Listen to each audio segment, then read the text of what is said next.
السلام عليكم ورحمة الله تعالى وبركاته. أعوذ بالله من الشيطان الرجيم. بسم الله الرحمن الرحيم. الحمد لله والصلاة والسلام على رسول الله وعلى آله وصحبه ومن والاه. رب اشرح لي صدري ويسر لي أمري واحلل عقدة من لساني يفقه قولي.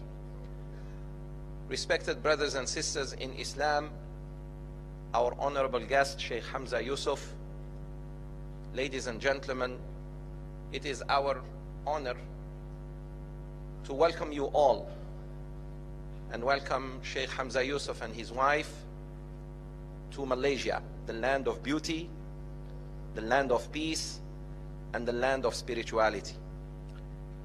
May Allah Azza wa Jal make this gathering a gathering of khair, gathering of ilm, gathering of hikmah. Ameen, ameen, ameen.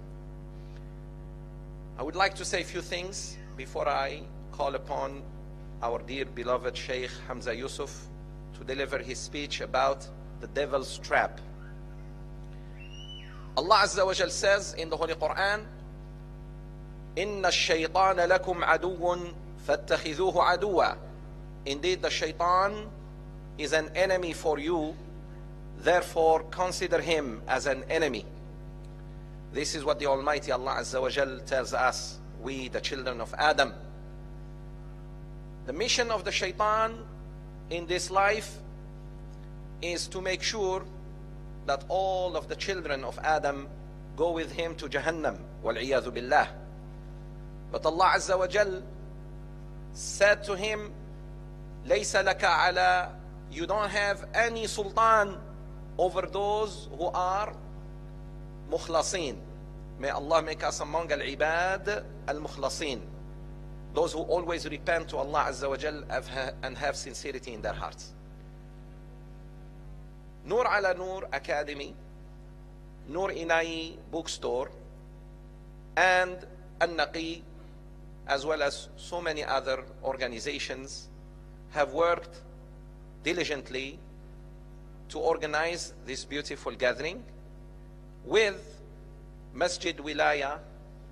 May Allah subhanahu wa ta'ala reward each and everyone involved in this program. Ameen.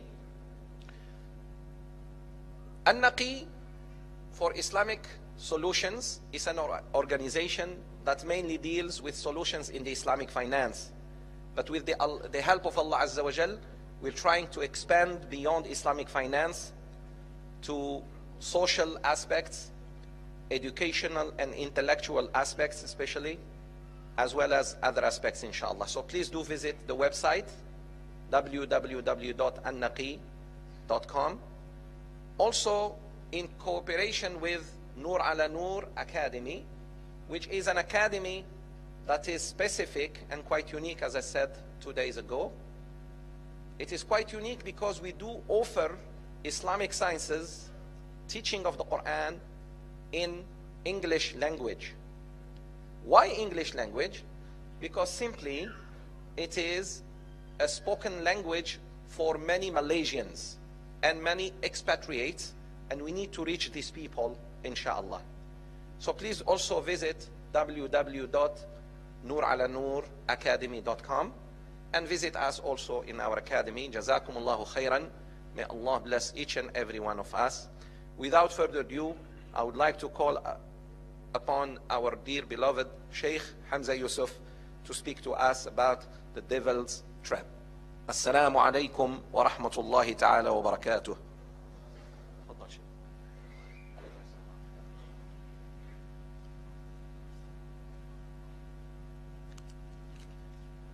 السلام عليكم ورحمة الله وبركاته. اللهم صل وسلم وبارك على سيدنا محمد وعلى آله وصحبه وسلم تسليما كثيرا. اللهم لا علم لنا إلا ما علمتنا إنك أنت العليم الحكيم. اللهم علمنا ما ينفعنا وانفعنا بما علمتنا وزدنا علما. اللهم افتح علينا فتوح العارفين ووفقنا توفيق الصالحين. ولا حول ولا قوة إلا بالله العلي العظيم. وصلي اللهم على سيدنا محمد وعلى آله وصحبه وسلم تسليما كثيرا. والحمد لله رب العالمين. The topic that I wanted to talk about today, for me, it's a very serious topic because in many places, in fact, all over the globe now, we are living in a time where the devil has tools that he's never had before, ever.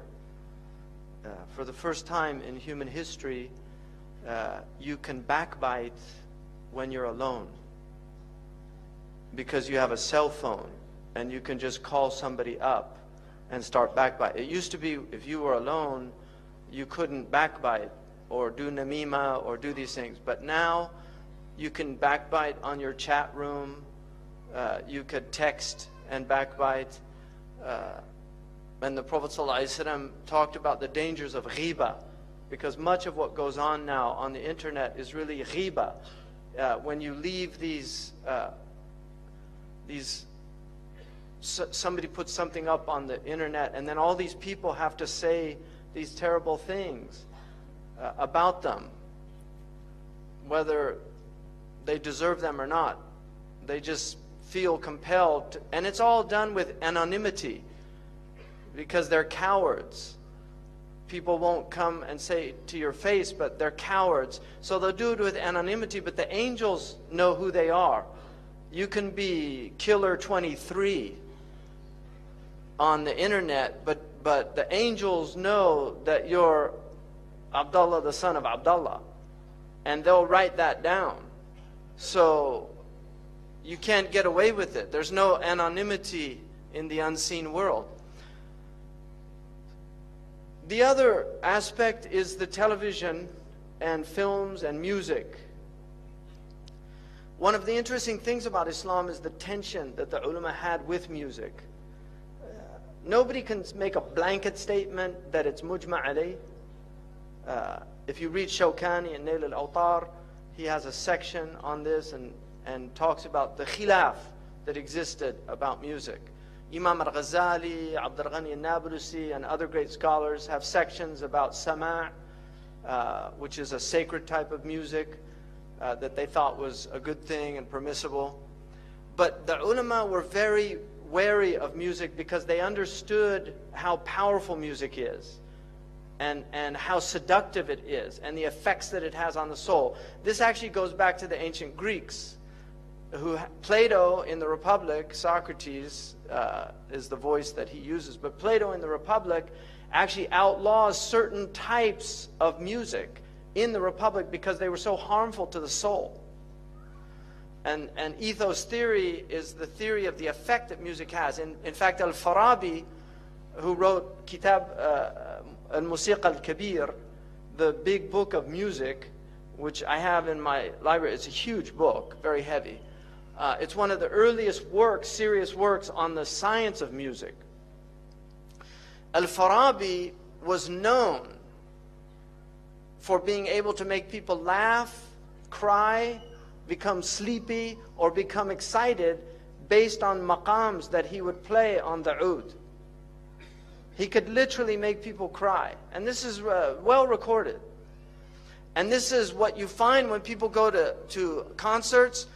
They get very agitated. They have to move. They don't know why, but they have to move. They can't stop moving because the music is having an effect on them. There's demonic effects that sounds have, and then there's angelic effects that sounds have. And so the ulama were very concerned about the demonic effects of sound. And they understood that one of the things that the demons have always used is music to lure people away. In fact, in the hadith about Dawood alayhi salam, who sang the Psalms, he had a beautiful voice and he sang, which is musical, but it was angelic.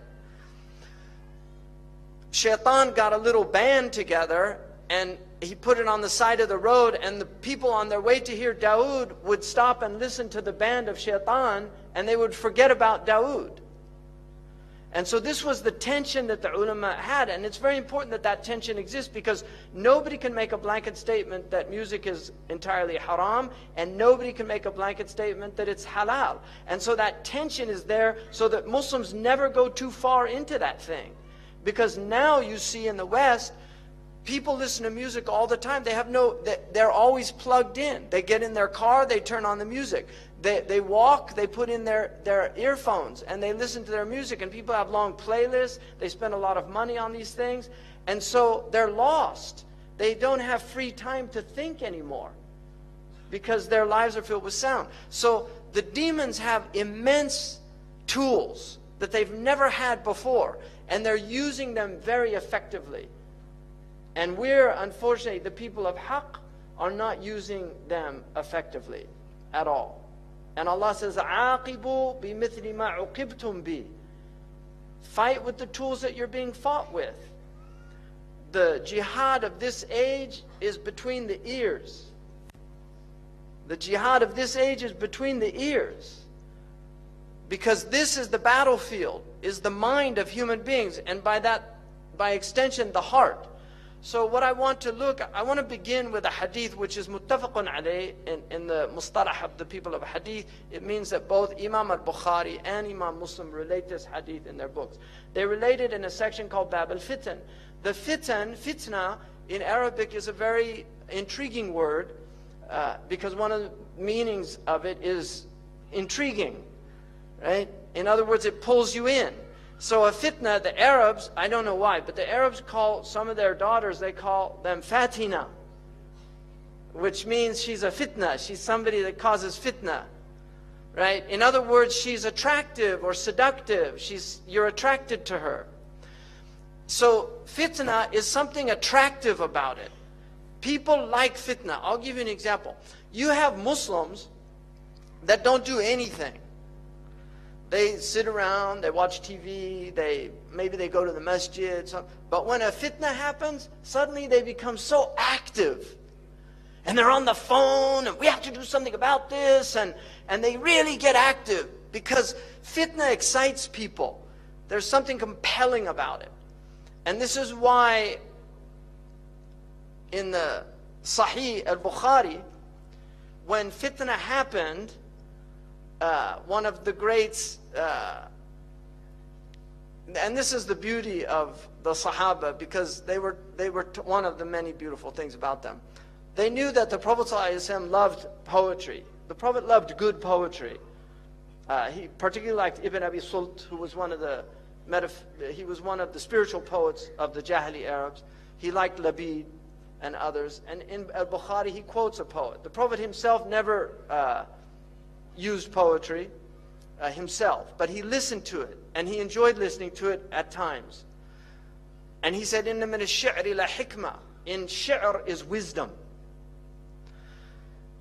When the fitnas used to come, the Sahaba said, Ibn Uyayna relates this hadith in al-Bukhari, that they used كانوا يتمثلون بإمر القيس. They would remember the words of Imr al-Qais. الحرب أول ما تكون فتية تسعى بزينتها لكل جهول. When war first shows up, it's like a decked out woman seducing every ignoramus. That's from Imr al-Qais. When war first shows up, it's a seductive woman who's decked out with her zina. And the young men, they get excited and they run. حَتَّى إِذَا اشْتَعَلَتْ وَشَبَّ ضِرَامُهَا. Until the conflagration happens. And suddenly you're engulfed in the flames of war. وَلَّتْ عَجُوزًا غَيْرَ ذَاتِ حَلِيلِ. It becomes an old hag who's lost her husband. شَمْطَاءَ يُنْكَرُ لَوْنُهَا وَتَغَيَّرَتْ مَكْرُوهَةً لِلشَّمِّ وَتَقْبِيلِ. Ugly, foul-smelling. Nobody wants to kiss or hug her. This is what they used to quote when war started, to remind them that war looks good until you're actually in it. and then you see that war is hell. And this is why the Prophet said, لا تتمنوا لقاء العدو, Sahih al-Bukhari, do not desire to go to war. It's a disease in the heart. But he said, if you're forced to, فَثْبُتُوا, be brave.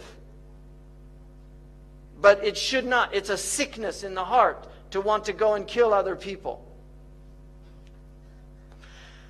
So this chapter is in the chapter of fitna, which also means civil strife.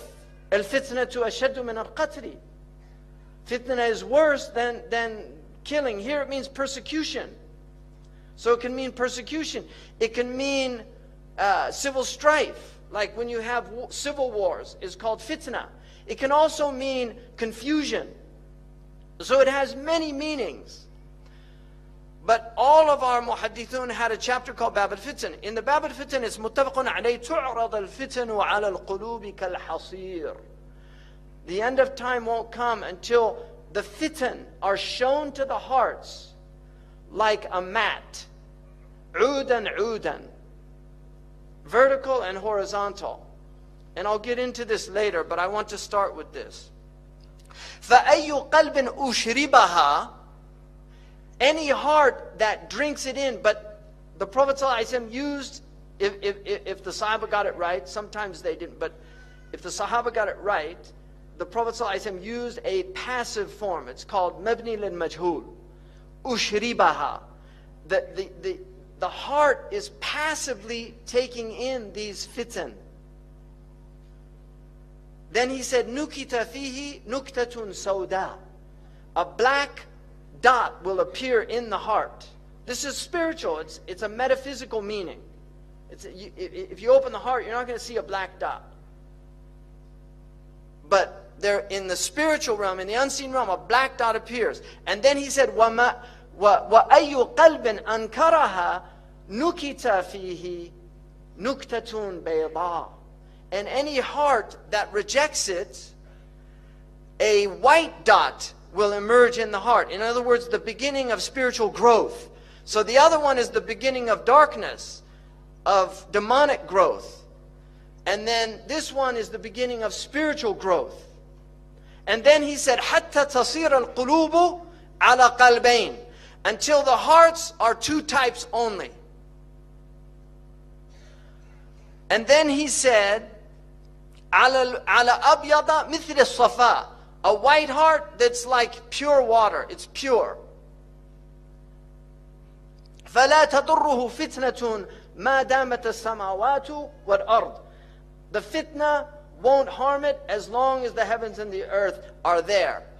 And then he said, وَالْآخَرُ أَسْوَدُ مُرْبَادًا. Black, but it goes little by little, it becomes black. Murbad, irbadda in Arabic means to change color, shay'an fa shay'an. تغير اللون شيئا فشيئا.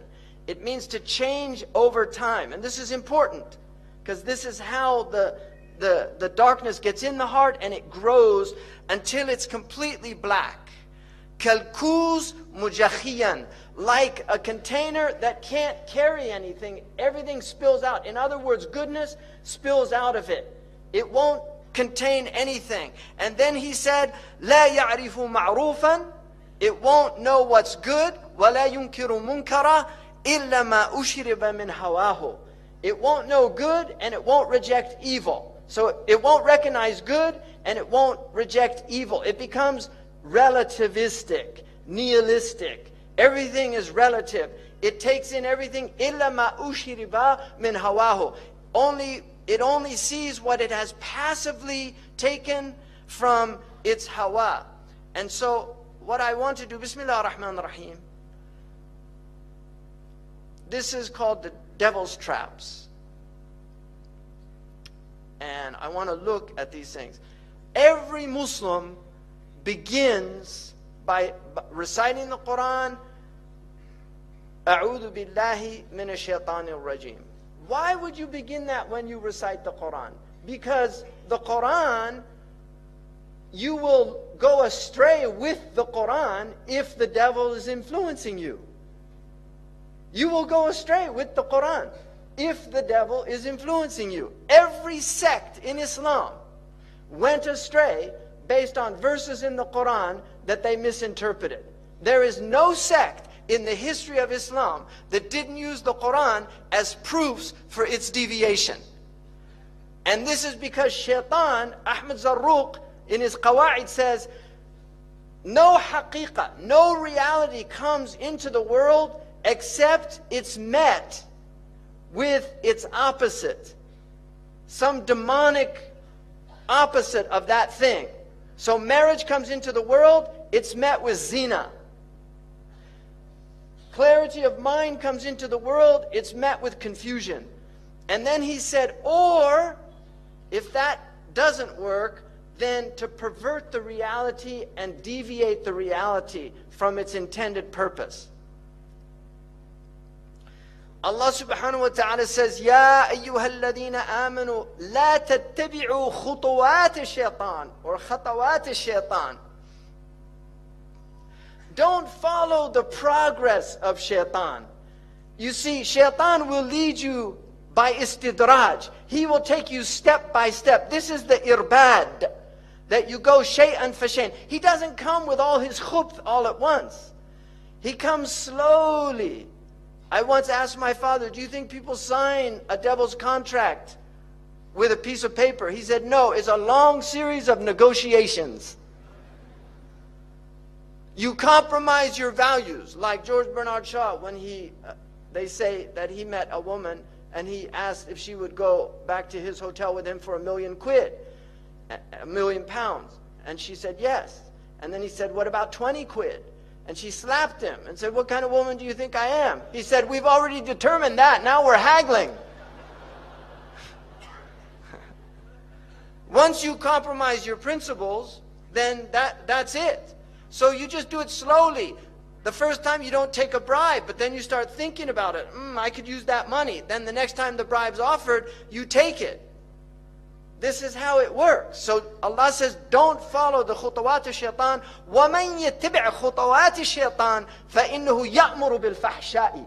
He's commanding you to do foul things, وَالْمُنْكَرِ, and things that are naturally rejected by fitrah. Your fitrah rejects them. وَلَوْلَا فَضْلُ اللَّهِ عَلَيْكُمْ وَرَحْمَتُهُ مَا زَكَى مِنْكُمْ مِنْ أَحَدٍ أَبَدًا. And had it not been for Allah's grace and His mercy, none of you would have been purified. Because the purpose of your life on earth is tazkiyah. If you follow shaitan, he will corrupt your heart. By rejecting shaitan, you're purifying your heart. And this is tazkiyah. And this is our religion. قَدْ أَفْلَحَ مَنْ زَكَّاهَا وَقَدْ خَابَ مَنْ دَسَّاهَا يَوْمَ لَا يَنْفَعُ مَالٌ وَلَا بَنُونَ إِلَّا مَنْ أَتَى اللَّهَ بِقَلْبٍ سَلِيمٍ.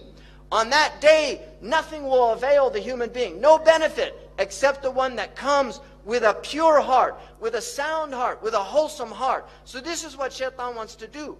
وَلَكِنَّ اللَّهَ يُزَكِّي مَنْ يَشَاءُ. Allah does tazkiyah, purifies whom He pleases, but He purifies those who struggle. وَالَّذِينَ جَاهَدُوا فِينَا لَنَهْدِيَنَّهُمْ سُبُلَنَا. Allah will purify those who struggle. So you have to do work. The Prophet said, help me. One man said to him, Ya Rasulullah, intercede for me on the day of judgment. And he said, help me by doing a lot of sujood and give me some portion of your night to help me. In other words, you're going to get into Jannah only by the grace of Allah, the rahmah of Allah. But you also have to work. We believe in faith and deeds. We believe in faith and deeds. Even though iman is tasdeeq, وَفُسِّرَ الْإِيمَانُ بِالتَّصْدِيقِ. Iman is pure belief, and anyone who simply believes, even if they never did any good in their life, eventually will get out of the hell, according to the hadith in Sahih al-Bukhari. But we believe in faith and deeds because faith has burhan. As-sadaqatu burhan. Charity is a proof of your faith. Prayer is a proof of your faith. Now, what I want to look at, first of all, is the media. When people say the media is the problem, they're right about most things. If you look, all of the research that we have indicates that media violence has increased in quantity, but it's also more graphic, more sexual, and more sadistic. This is the khutawat of shaitan. If you watch films from the 1940s, the 1930s, the 1950s, you can see it's slow. This is how shaitan gets people. يَسْتَدْرِجُهُمْ. He pulls them step by step. These are his khutawat. You start watching films, they introduce violence. In my country, one of the landmark films was a film called Bonnie and Clyde with, what's his name? See, people know, Warren Beatty. Yeah. There's a hadith that in the end of time, the shayateen will take forms, and they'll tell you fictional stories, and you'll say, I can see his face, but I don't know his name. It's in Sahih al-Bukhari.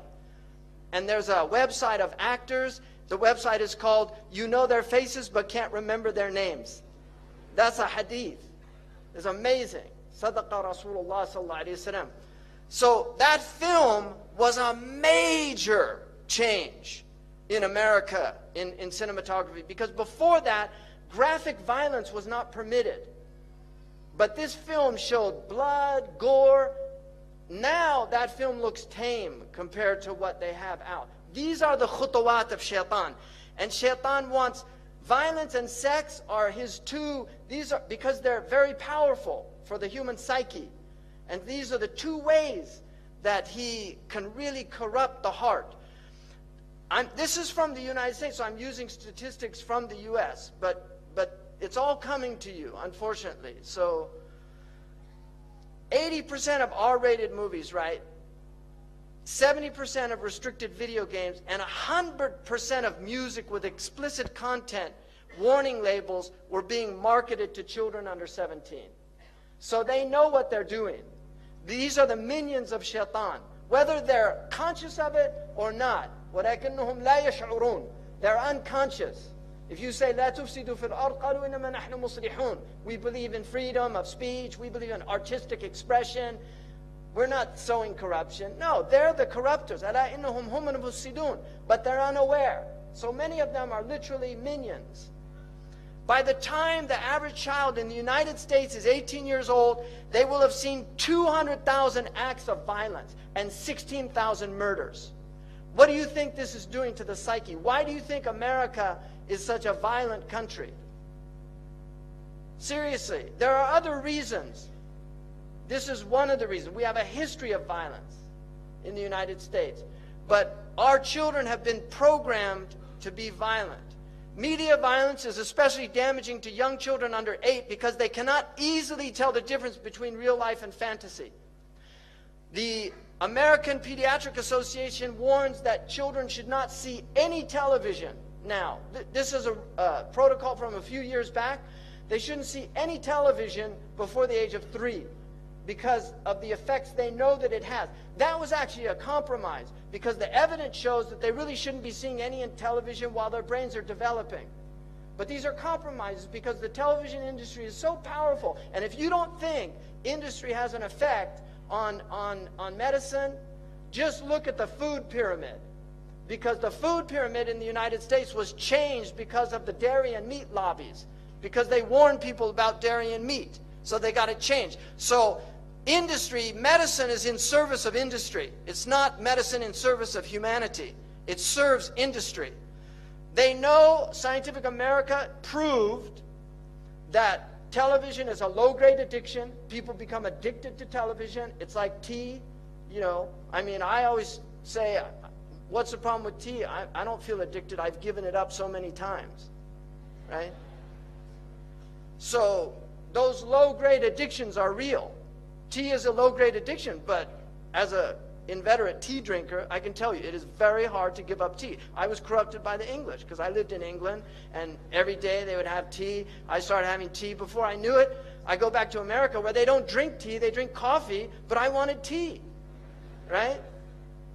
I have Irish roots. The English, you know about the English. Malaysia knows. You know, they say monkeys know how to speak, the orangutan. They say that they can speak. Like the orangutan, they speak Malay in the jungle, but they knew that if they spoke, the English would put them to work. So they just pretend not to.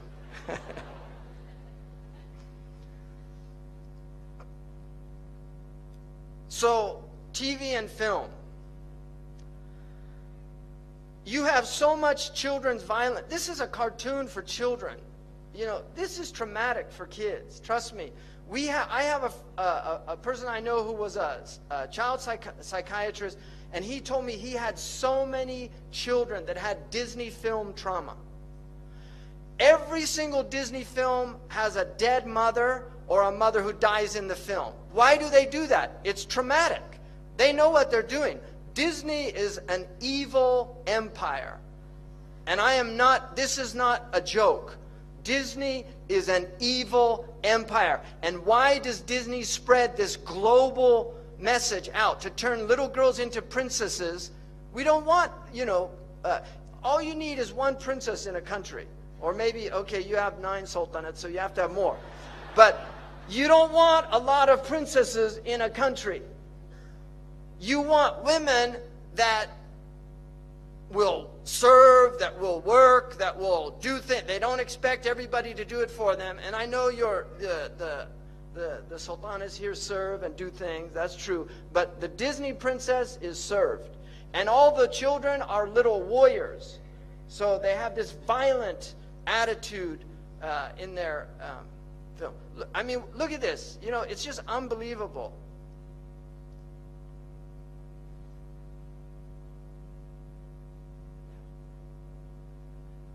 Do I have sound?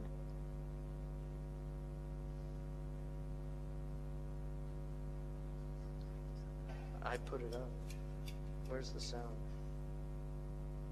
Okay, hello, Earth. So good to see you. Seeing me. We know you find TV irresistible. And Hulu. Yeah. Now follow me. Below the curtain. To the Hulubratory, where we make the irresistible irresistibler. They killed Kenny! You are correct, sir. And our latest silver bullet, Hulu Plus. Full seasons and full series runs of your favorite shows in your new favorite place. Everywhere. You see, this is your brain on TV. This is your brain on Hulu. So close. And this is your brain on Hulu Plus. And this is your brain with a little sprig of mint. Hulu Plus. That's hot. An eviler plot to destroy the world. Enjoy. People think that's a joke. Trust me, that is no joke. That's Iblis. I mean, the thing about Iblis, he has fun. He really enjoys this show. He enjoys making fun of us, just laughing at us. What are you going to do, give up TV? That's what he says in one of those ads. It's not a joke. 2 out of 3 Hollywood films released in 2001 were rated R. And I'll tell you something about R rating today. Khutawat al-Shaitan. In the 1960s, these films would have been rated X. But this is the khutawat. People have become used to the violence and the sex. And so films that would have gotten an X rating in the 1960s are now rated R.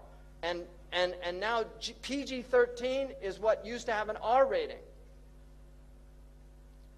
This is the average time spent watching television, 5.11 hours in the United States, every day. Black Americans, more than 7 hours a day.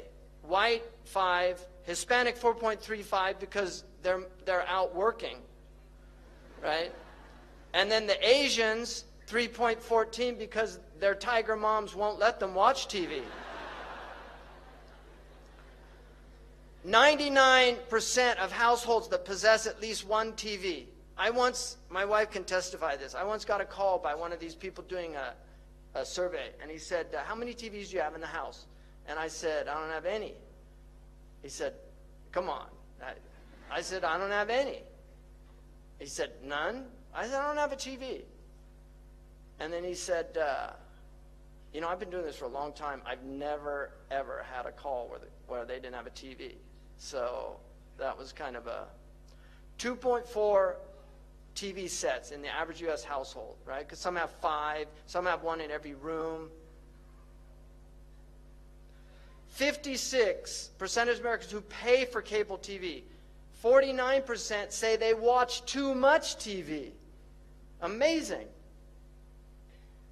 34 hours per week over the age of 2 spent in front of a TV.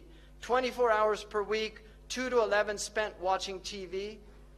54% of 4 to 6-year-olds who, when asked to choose between watching TV and spending time with their fathers, preferred television. Average American youth, 900 hours in school, 1,200 hours watching TV. Right? By the time they get out of high school. It's amazing. And then they wonder why our countries become, we don't, in none of the indices we lead anymore, right? The U.S. We already saw this, 200,000. 16,000 number of 30-second TV commercials seen in a year. And you know what they call these? Now an important message from our sponsor. Message in Arabic is risala. This is the real reason they want you to buy and consume their goods, because it's a consumer civilization. Cartoons are very serious. This cartoon was done, it's for adults. The man that does this cartoon, literally, he's an atheist, doesn't believe in anything, makes fun of everything, cynicism, everything's a joke. Kids watch this show. It's a very sophisticated show. This is all about ghosts and demons and the occult. The Scooby-Doo has all these occult themes in it. And then you've got, here's the father of the family, right, Homer Simpson. And there's his relationship with his kid, right? The level of violence during Saturday morning cartoons is higher than the level of violence during prime time. You've got all these cartoons here now, and your kids are growing up on this crap. And you really have to think seriously, garbage in, garbage out. You have to think seriously about what's being done to your children's minds if you're letting them watch TV. There are 3 to 5 violent acts per hour in prime time versus 20 to 25 acts of violence on Saturday morning. Children imitate what they see. If you put a kung fu film and you put a bunch of 8-year-olds and they watch a kung fu film, by the time the film's done, they're all kicking each other. Right? It's a simple fact of life. Music is another area. 2.5 hours per day for teenagers in the United States listening to music. 2.5 hours per day. And as somebody who grew up in America, coming from a musical family, I have so many lyrics that I wish I could sue the people that took that space of my brain, because I would much rather have other things in there. So I have lyrics from, I'm not going to age myself, but I have lyrics from, and empty lyrics, So, I mean, some of them were interesting, but not very many. One of them was advertising signs convince you to think you're the one that can win what's never been won, that can do what's never been done. Meantime, life goes on outside all around you. So that's a useful little piece of lyric, right? 1 in 3 popular songs now contain explicit references. Khutuwat, you see, songs used to be like, if you go back to the 1960s, the 1940s and 30s, listen to the songs. Don't, but I can tell you, they were innocent lyrics, mostly innocent lyrics. Some of them had subtle things, but people couldn't work them out unless they were sophisticated. But most of them were just simple lyrics, right? Even in the 1950s, you ain't nothing but a hound dog, right? Crying all the time. Came in late last night, about 10:30. That gal of mine wouldn't let me in. Move it on over. Move over, a little dog, because the big dog's moving in. He's in the doghouse, right? These are the type lyrics they had. Or teach your children well. Their parents' hell did slowly go by. Don't ever ask them why. If they told you, you would cry. Just look at them and sigh and know they love you. That's about parents. Sometimes you get bad parents. Just know that they still love you, even though they're lousy parents. You know, those are the kind of lyrics. Now, you can't even listen to the lyrics because they're so disgusting, right? They are so filthy. And Fakhruddin al-Razi, in his commentary, says about the verse in the Quran where shaitan is threatened that, you know, that you will try to seduce them with your voice. He says by giving them foul lyrics that their children will memorize and repeat. That's in Mafatih al-Ghaib. That was in the 13th century. So what are we doing now? This is the khutuwat of shaitan. He's taken people by degrees. America used to be a relatively moral country. It used to have moral values. People used to go to church. They believed in God. They didn't use drugs by and large, right? I mean, it wasn't that long ago.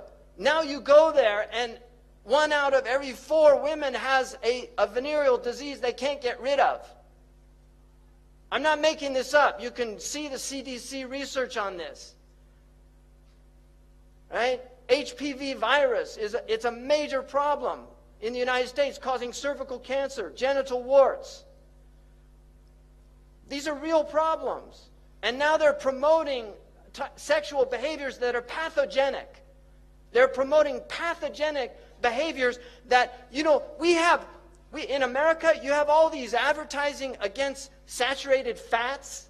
You know, like a Big Mac is not going to kill you if you eat 1 of them. It'll do some damage, but it won't kill you. Even if you ate 100 of them. It's going to make you sick, but it's not going to kill you. But 1 time of rectal intercourse can be a death sentence. 1 time. And yet in America, they have all these ads warning people against saturated fats, and there's no ads warning them against deviant sexual behavior. Why is that? Because there are lobbies that say that that is hate speech. Why is that? It's not right.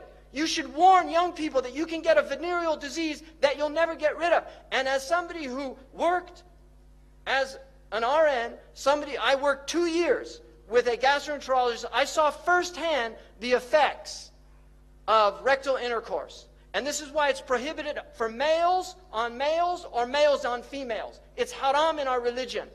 It's not about homosexuality. It's simply about this sickness. Because if you do that, you will get very serious sicknesses. You will get, your sphincter loses its control. One of the things, a miracle of the Prophet, is he said that the people of Lut, they couldn't control their wind in their majalis. It's in the hadith that they used to pass wind because they lose, the sphincter is no longer doing its function because they've ruined the function by doing something that was never meant to be done. But they don't teach people this. They say, oh, it's normal, embrace yourself.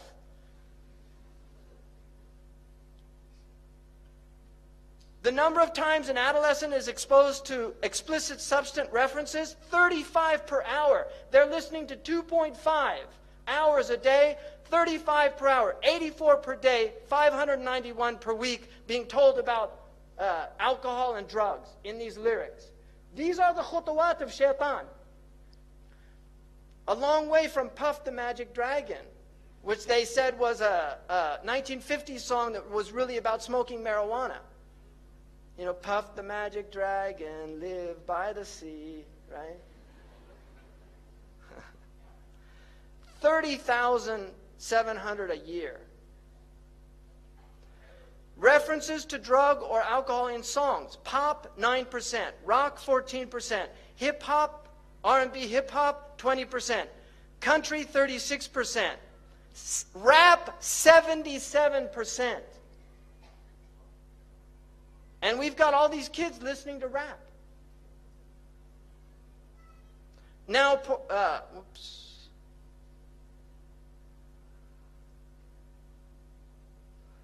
the effects of video gaming. This is one of the big plagues on our civilization. I'm talking about global civilization. This is a multi-billion-dollar industry with massive resources and power now. This is incredibly harmful. It's people die from this. There was a Japanese boy who gamed until he had a heart attack. People die from this. It's true there are only a small number of people that are going to get addicted in that way. But this is what Islam is, a rahmah to people. So it prohibits things that are harmful. Anybody who studied fiqh knows there's a section on bi'. It's prohibited to sell alatul lahu. It's haram to sell games.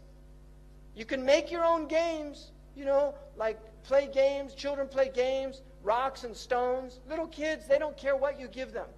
But to sell things and make money off lahu is prohibited in our sharia. Nobody talks about this anymore. They just think, oh, you can just go and do this and it doesn't matter. You know, this is what's happened to us because shaitan has taken us by steps. So if you look at these things, social isolation, drop in school performance, obesity, people that game are fatter than people that don't, wasting time, which is a great sin in our religion. To waste our time. It's sinful to waste time.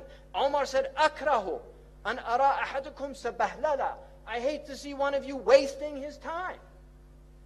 Imma fi dunyahu aw imma fi ukhrahu. Be doing something to benefit your dunya or something to benefit your akhirah. But don't just waste your time of no benefit. And people say, oh, but brother, this is good for dexterity skills. I want to be a surgeon, and it actually teaches you eye-hand coordination. It's going to help me. You know, nice argument. Violent tendencies. We know this. Financial loss. Decrease in empathy. You become less empathic. Average age of these players, 35 years old. What are you doing? Seriously, 35 years old is the average. You know, I'll tell you, I'm gonna make a confession, all right? This is a confession. And my wife will testify to this.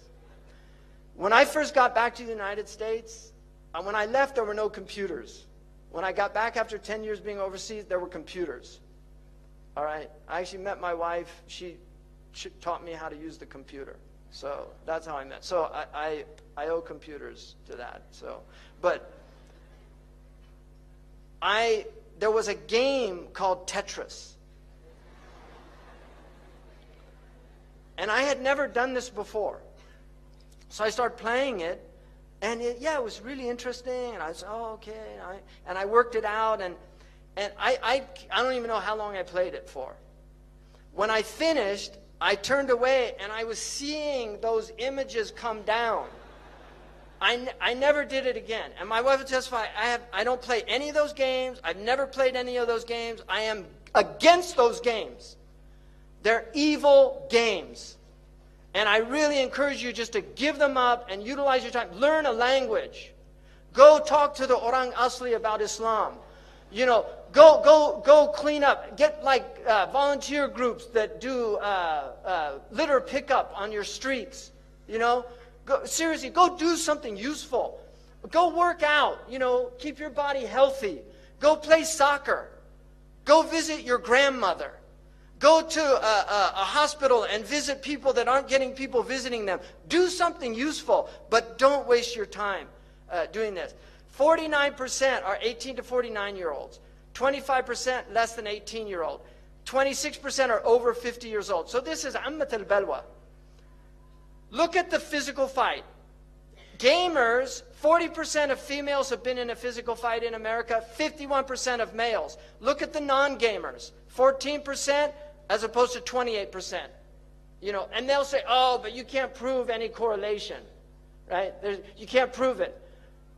You don't need a rocket scientist to just know the obvious. It's like the study they did in America to find out why pizzas burn people, the roof of their mouth, and then they found it's because the cheese covers the heat on the tomato sauce, right? After spending a lot of money to work that out.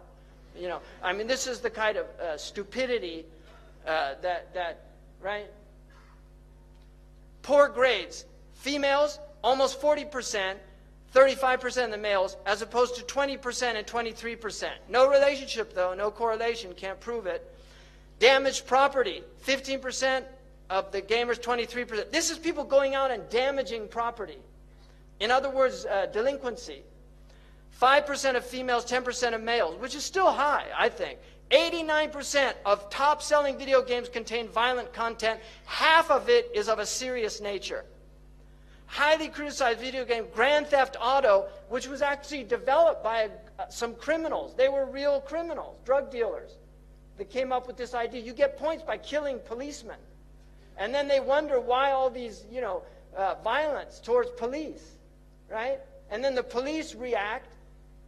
It's a two-way street in America. If you notice in a lot of these situations, they completely disregard the police. They don't do what they tell them. They say, get on the ground. They don't get on the ground. It's a major problem. And the police use excessive force, especially against African Americans. It's a horrific situation that we have in the United States against poor people. These police forces, and now they're giving them commando equipment. They look like they just got off the desert war, right? They have tanks in small towns in America. Shaitan gets you little by little, step by step. We used to have policemen that didn't carry guns in the United States.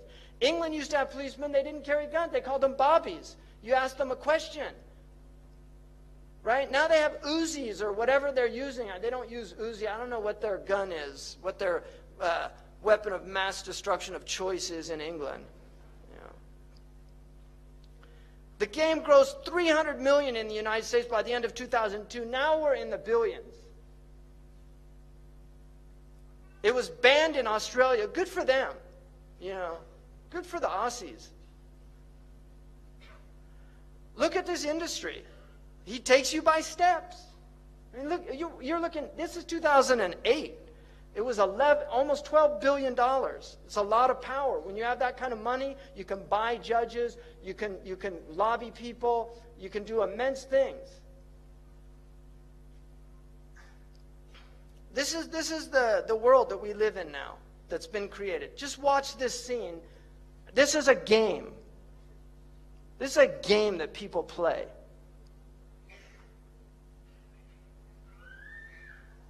See, I mean, you don't let your kids Parents watch are going this. to buy children games like this. This is real. Kids underage play many games like this because when parents go to buy games, they don't check the age ratings. So this Christmas, when you go to buy a new Xbox game, check the age rating. Yeah, that's to me a lousy message. Don't go buy it. That's the real message. Don't buy it. Forget the age rating. So now we're going to get into where this is all coming from. This is a book from the 15th century. It's a picture of the devil, and this is something, Muslims used to sometimes depict things, Kitab al-Bulhan. But I want you to look at his hands. You see this sign? I don't even want to do it on film because people will take a clip and then have me in one of those pictures doing that sign. It's an evil sign. Don't do these signs, right? And kids watch Spider-Man and then they want to do the sign because Spider-Man does it, right? And you don't want to be a Spider-Man, right? You want to be a human man, right? Not an arachnoid, a humanoid. These signs, even this one, which I don't like doing, but that sign, Muslims should not do that sign. That actually comes out of magic. These are signs that were... They're magical signs. We have no symbols in our religion. Even the crescent and the moon, it's a Seljuk tradition. The Prophet ﷺ had no symbols in his religion. It's one of the miracles of our religion. We do things in cultures. This is urf, where you greet people. Even some of the ulama considered waving to be makruh because they said it was isharat al-nasara. And you see this in the books. I mean, that for me is a little extreme. I don't follow that. But that was my point, is they were very cautious about these symbols because they know these symbols have meanings. This is why gangs do all these symbols, right? Because this is demonic stuff. So that is a very important symbol. Now, this is what they worship, these Satanists, Baphomet. If you notice, he's androgynous, so it's a male-female mixture. Also making these signs. You see the signs he's making using this sign because 11 is the devil's number. Because 11 is 1 beside 1. And you will notice that in their numerology they use 11 a lot. And they like multiples of 11. 11, 22, 33, 66. They like these multiples. Imam al-Ghazali says in their magic, they know the secrets of numbers, and so they use numbers. The Prophet ﷺ, when they used magic on him, they blew on 11 knots. 11 uqda. And this is why the Mu'awwidhatayn has 11 ayahs, because it protects against their magic. So this is real stuff, people. I'm not making this up. This is real stuff. You either believe it or you don't. And if you don't, it's at your own peril. But this is real stuff. Sihr is a reality in the world, and people practice magic. And one of the practices is through the eyes, seducing the eyes in television and spectacle. It's the sihr of the ayun.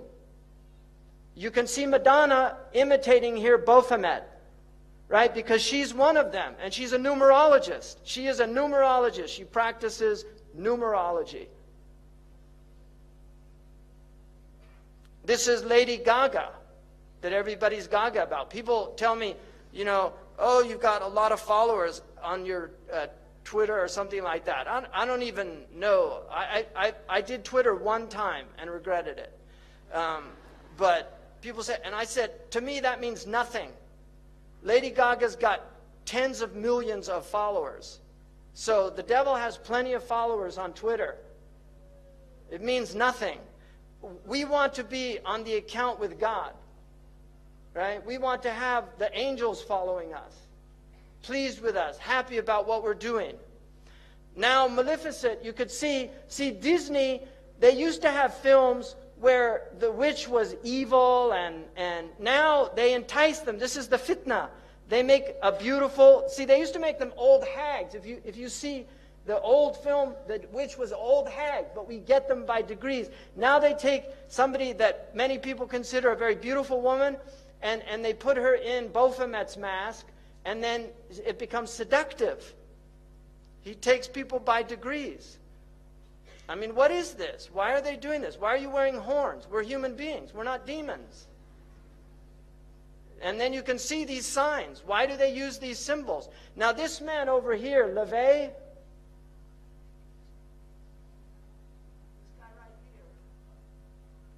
Anton LaVey started the Church of Satan.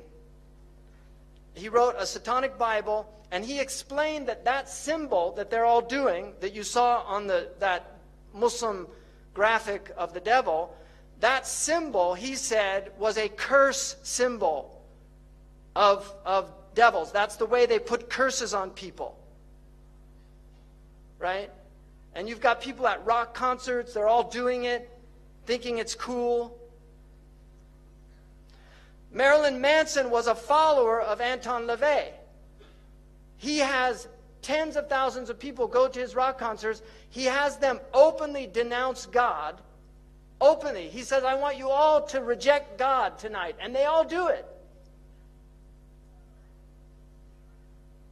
So this is real stuff, people. He's very committed to this. He's a minister in the Church of Satan. And they use music. Because music is fitna. It's enticing. It sucks you in. You like it. It's enjoyable.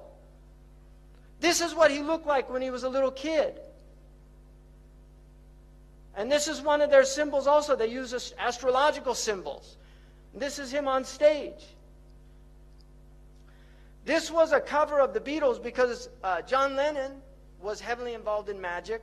He was a follower of Aleister Crowley, who was a magician and has massive influence on Western civilization. He's one of these unknown influences. But they followed him. They're in doctor's suits with abortion. The Warner Brothers was so disturbed by this that they covered it over. Now this has no shock value for people in the West. But in those days it had shock value. But this was an album cover that they chose. Because they believed in free sex. Free sex necessitates abortions because people get unwanted pregnancies. Right? This is khutawat al-shaytan. That's how he takes people. That's why Allah says, وَبِالْوَالِدَيْنِ إِحْسَانًا, right? Allah says, وَلَا تَقْتُلُوا أَوْلَادَكُمْ خَشْيَةَ إِمْلَاقٍ. Don't kill your children out of fear of poverty, but then, وَلَا تَقْرَبُوا الْفَوَاحِشِ. Don't go near the fawahish that will make you want to kill your children. there they are doing these symbols. You see, and this is another symbol. Even though it means okay, it's actually a demonic symbol that represents 666.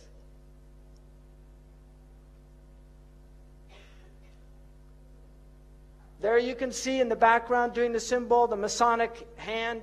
This is a Masonic symbol. When you see them doing that, it's a Freemasonic symbol. The number 23 in numerology is one of their numbers.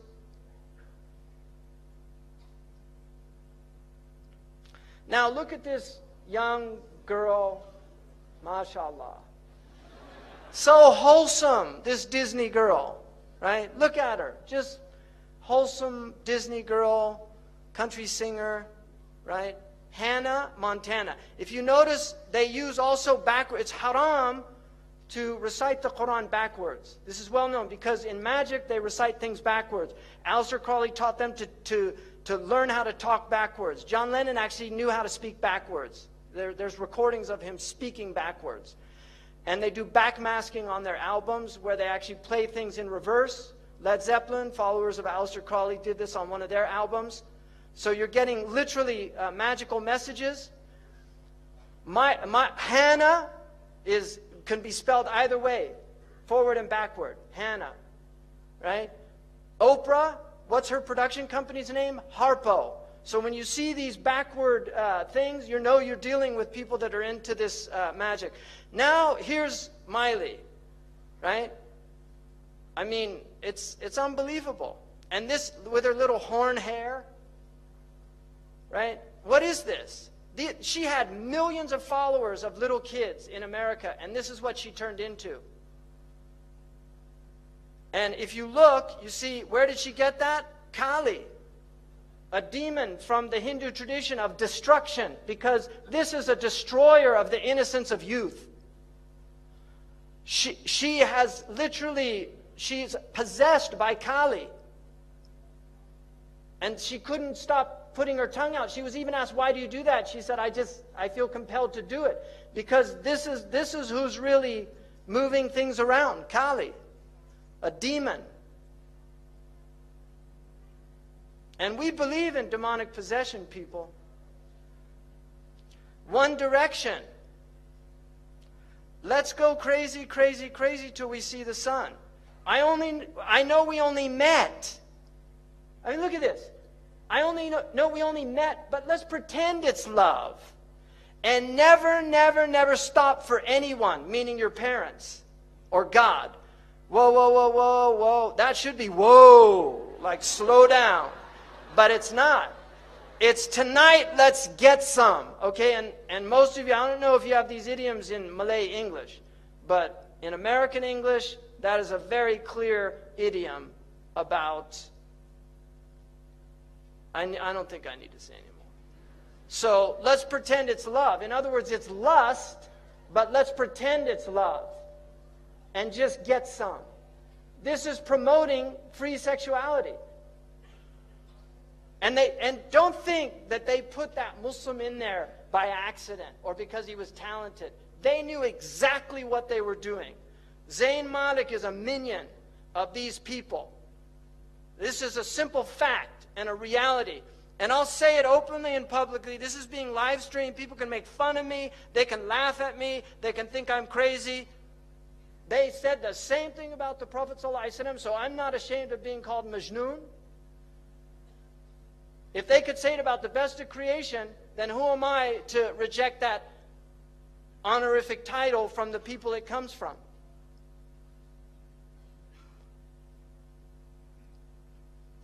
Channeling, the act or practice of serving as a medium through which a spirit purportedly communicates with living persons. That's the definition of channeling. A lot of these actors believe in channeling. So they actually invoke spirits. Ladies and gentlemen, Shirley MacLaine.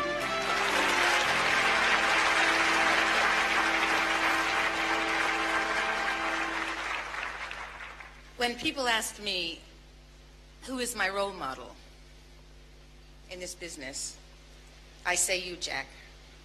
I think why you're my role model has to do with the way you relate to vanity, or the lack of it.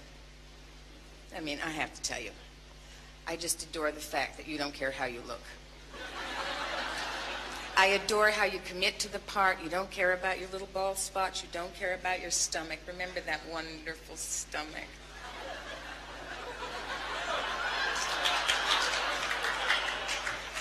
You don't care about your wrinkles. This is all extremely important to me. Doing a love scene with Jack Nicholson is absolute middle-aged bliss. I mean, to lie in bed and rehearse a love scene, it's so funny, it's so spontaneous, it's so open. We're lying in bed and we're rehearsing the astronaut Garrett Reed love scene. He's explaining to Aurora what it was like to walk on the moon. She's loving it.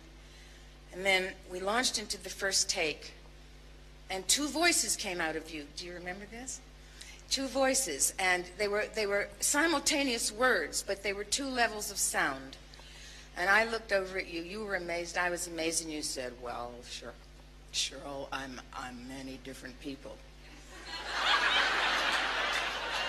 I said, "No, Jack, you're channeling." So I'm many different people. That's literally what the devil says in the New Testament. When he's asked what his name is, he says, "My name is Legion." A lot of different names. Two-toned, coming out, two voices at the same time. That's clear. They do what's called method acting, where they invoke. Crowley said the quickest way to invoke a spirit is through acting. So they do a method technique, and they stay in character for the entire film.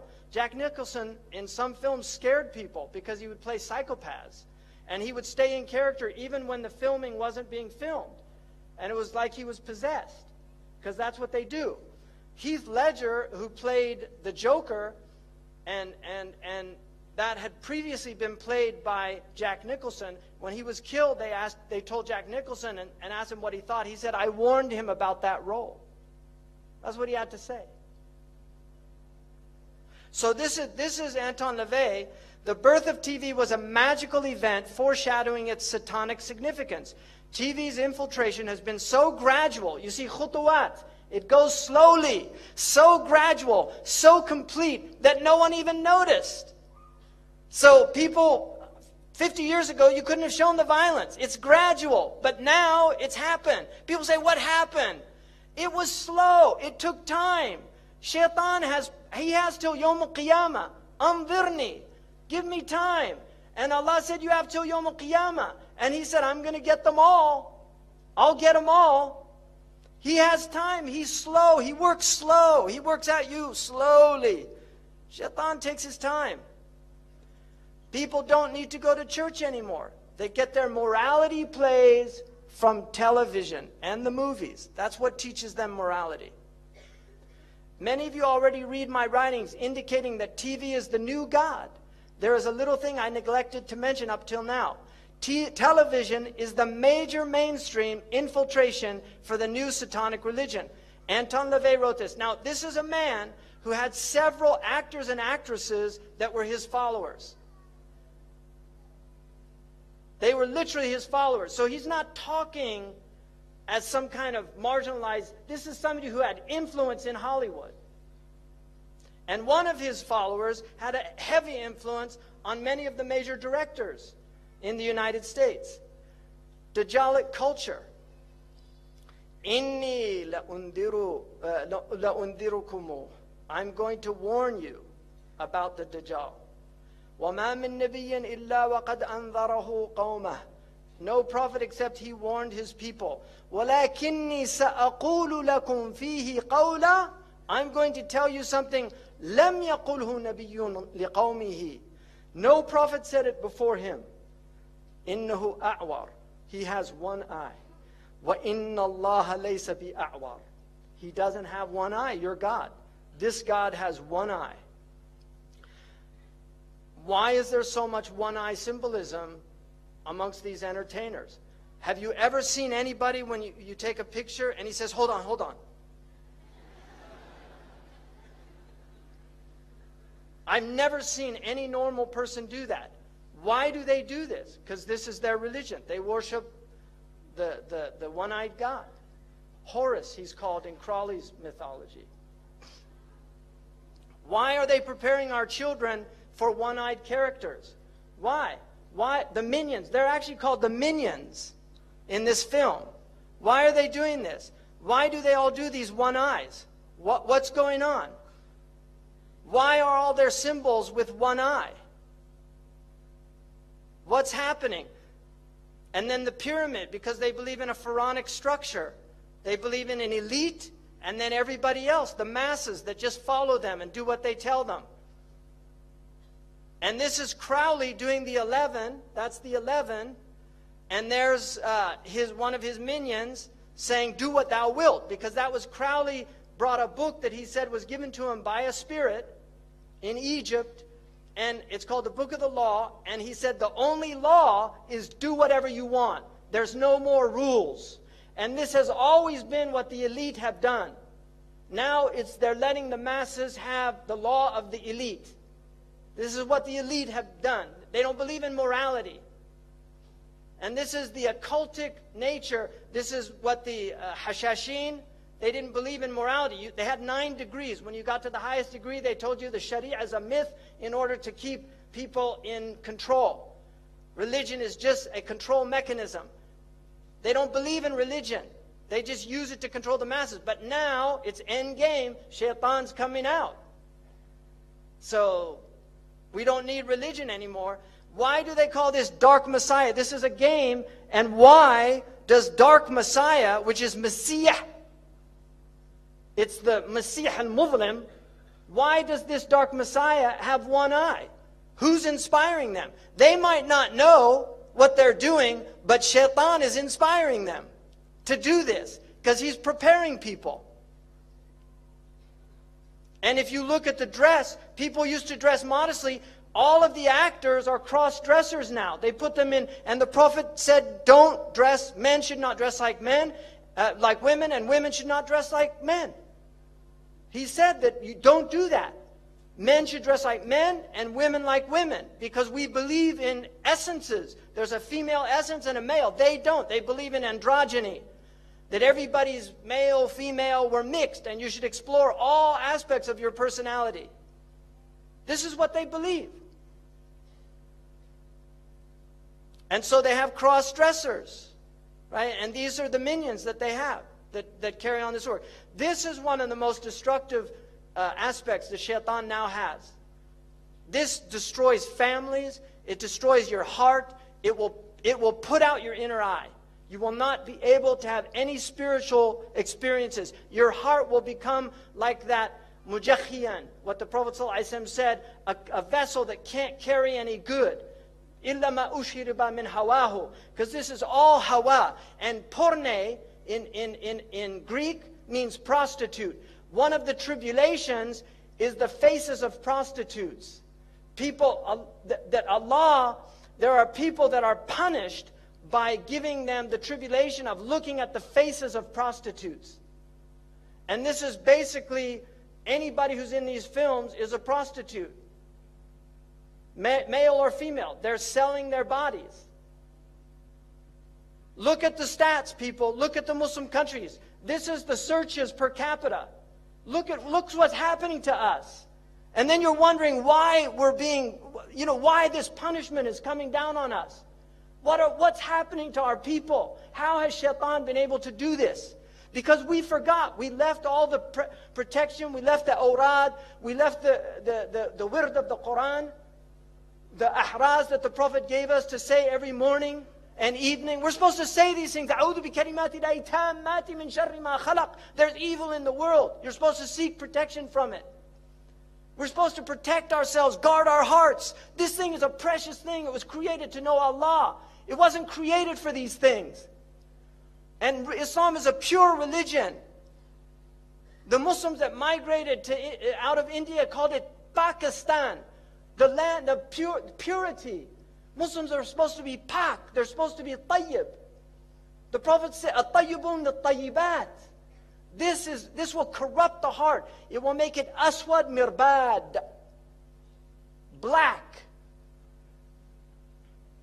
Internet websites, 4.2 million. 12% of total websites. pornographic pages, 372 million. These are sound stats. Daily pornographic search engine requests 68 million. 25% of total search engine requests. What's happening to us as a species? Daily pornographic emails, 2.5 billion. 8% of total emails. What's happening to us?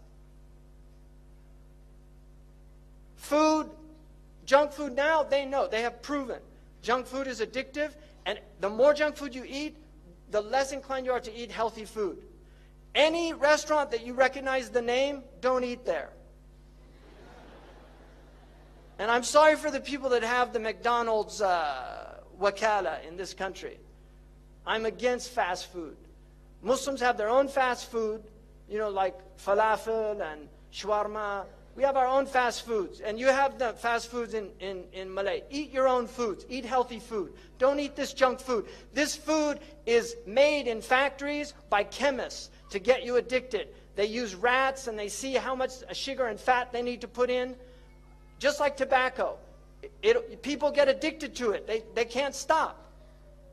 So avoid any of these restaurants. Look at these poor children. It's a crime against our children to feed them this junk. Allah always says with halal, tayyib. Always.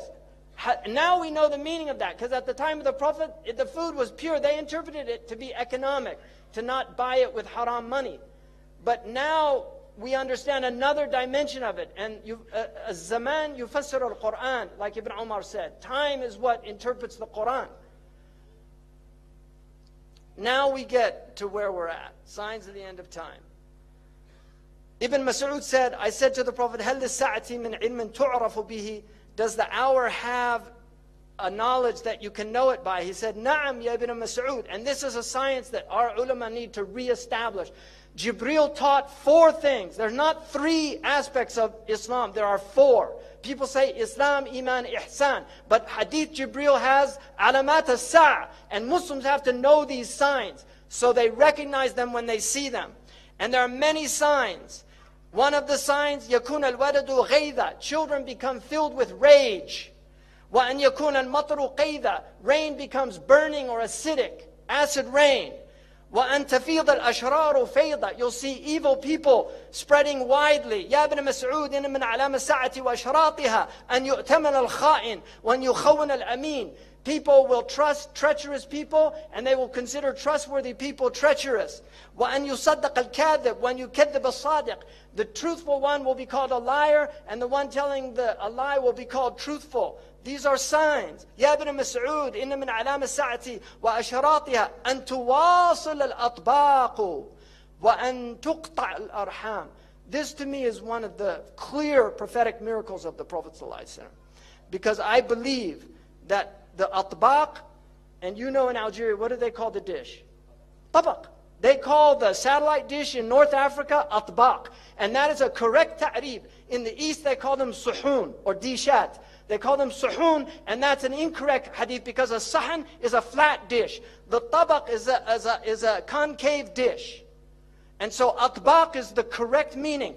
And the Prophet used the very word that's used for satellite communications, muwasalat. He said, tuwasal al-atbaq, that the dishes will be communicating continuously, and people will sever their family ties. In other words, people will stay home and watch television on satellite dish, and they won't go visit their neighbors.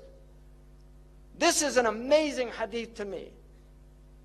Ya Ibn Mas'ud, من أعلام الساعة وأشراطها أن يسود كل قبيلة منافقوها. You will see hypocrites ruling. وكل سوق فجاروها. And you will see the worst people controlling the marketplaces. يا ابن مسعود إن من علام الساعة وأشراطها أن تزخرف المحاريب وأن تخرب القلوب. That you will have ornamented mosques, but the hearts would be ugly. They'll be derelict, bereft. So people praying in the mosque, they've done no tazkiyah, but the mosque is beautiful. يا ابن مسعود من علام الساعة وأشراطها أن يكون المؤمن في القبيلة أذل من النقد. The mu'min will be more humiliated than the ugly goat. Like nothing. يا ابن مسعود من علامة الساعة وأشراطها أن يكتفي الرجال بالرجال والنساء بالنساء. You will see homosexuality and lesbianism widespread. Wake up, people. This is our Prophet speaking. And he said, you will see Mirk al-Subyan, young people having massive wealth. Like Zuckerberg is a multi-billionaire before he was 30. And you will see Mu'amaratun Nisa. You'll see these movements to corrupt the women. يا ابن مسعود من أشراط الساعة وأعلامها أن يعمر خراب الدنيا ويخرب عمرانها or عمرانها. You will see the destruction of civilization. You will see the civilization of the destruction of the world. So خراب الدنيا, that will become the ta'mir. It's tadmir. People will, like blowing up mosques. This is the khilafah.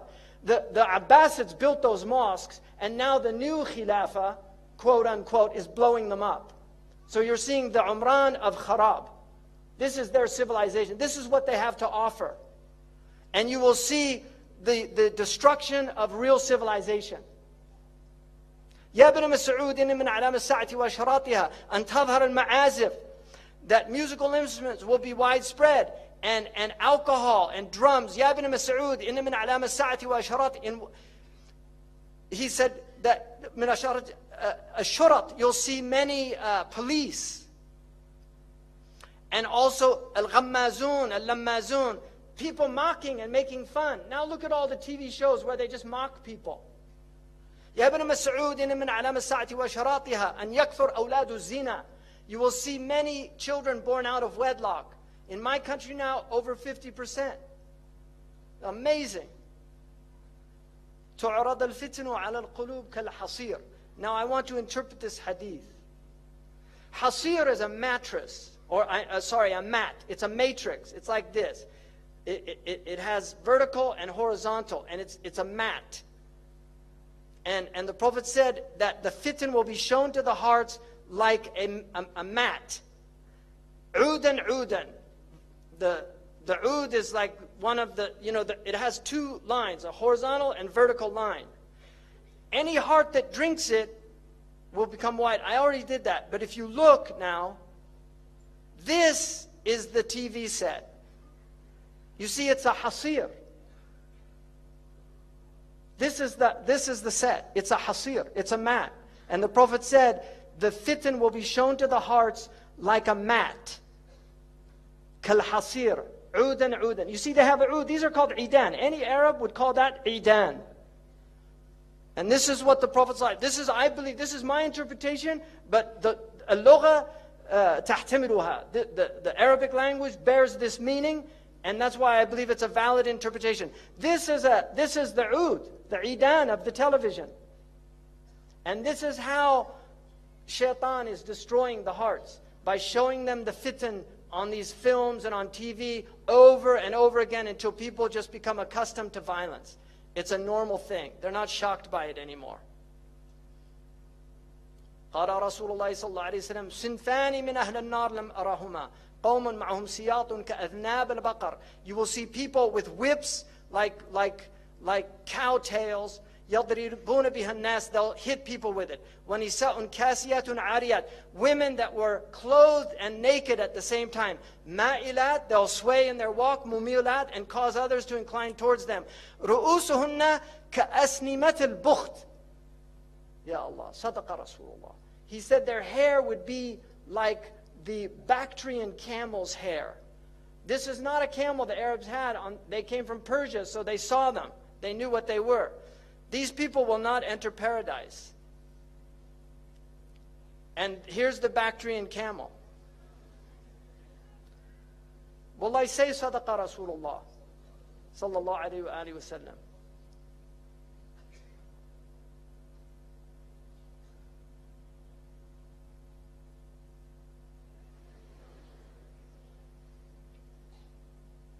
La ilaha illallah.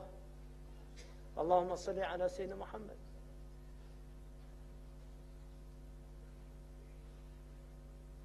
He said people will drink intoxicants from my ummah and call it by other names. Right? They'll have lots of names for it. يُعْزَفُ عَلَى رُؤُسِهِمْ بِالْمَعَازِفِ. Musical instruments will be on their heads. How did he know about that? That's what it says. I didn't make that up. It says they'll have ma'azif, ala ru'usihim ma'azif. On their heads are musical instruments. Who would have thought that, who would have known what that meant at the time of our Prophet ﷺ? But now we see it, all these people everywhere. And here's the iPod. You know, it's not I am a pod. You know, a pod is you know, you have invasion of the body snatchers. They take over your body. A pod takes over your body. They took out the verb to be. They just say iPod. Because you're not being anymore. You're a shadow of your former self. Your mind is filled with their thoughts. You're not even yourself anymore. You're listening to Rihanna or Madonna or Haifa Wahbi or whoever the latest fashionable singer is. أعوذ بالله من الشيطان الرجيم. اللهم بلغت. اللهم بلغت. اللهم بلغت. يا أيها الذين آمنوا لا تتبعوا خطوات الشيطان. Don't follow his, he'll take you by degrees. He'll take Malaysia by degrees, just like he's taken all these other countries. He's taken them. They're all in fitna. They're all killing each other. The only one's happy about this Iblis. He's happy about Syria. He's happy about Egypt. He's happy about Libya. He's happy about Yemen. He's so happy. He wrote the happy song. Really, he wrote that song. Like a roof without like a house without a roof. He took the roof off Darul Islam. We have no protection. The storm comes, there's no protection. Now there's no roof because the satellite goes through the roof.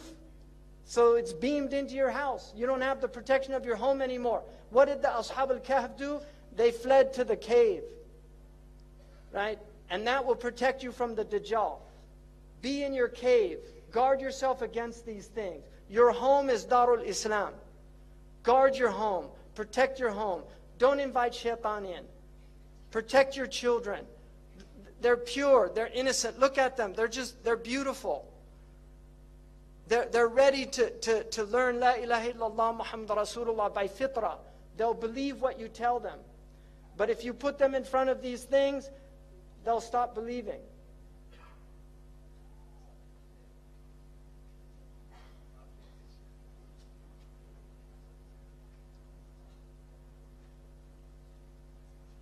Alhamdulillah, Jazakallahu khairan, Sheikh Hamza Yusuf, for a beautiful speech, for a beautiful presentation. May Allah make this in the scale of your hasanat and the scale of each and every one of us here. Just to wrap up, inshallah, with dua, so please do not miss the dua, inshallah. There is a great book that I'm sure Sheikh, inshallah, have definitely read it. It's by Al-Imam Abdul Rahman ibn al-Jawzi, called Talbisu Iblis. It is available, alhamdulillah, in English, The Devil's Deception. It's a very good book to read about the subject, inshallah. I would like to end with a dua. Allahumma rabbana taqabbal minna hadha al-dars waj'alhu fi mizani hasanatina ajma'in. Allahumma ighfir lana warhamna wa'afina wa'fu anna وأكرم نزولنا يا أرحم الراحمين يا رب العالمين. اللهم أرنا الحق حقا وارزقنا اتباعه وأرنا الباطل باطلا وارزقنا اجتنابه. اللهم إنا نسألك العفو والعافية والمعافاة الدائمة في الدين والدنيا والآخرة. اللهم علمنا ما ينفعنا وانفعنا بما علمتنا وزدنا علما وزدنا فهما وزدنا حكمة وزدنا تطبيقا. وصلى الله وسلم وبارك على نبينا محمد وعلى آله وصحبه أجمعين. سبحان ربك رب العزة عما يصفون وسلام على المرسلين والحمد لله رب العالمين. Thank you very much for coming. Wassalamu alaikum wa rahmatullah.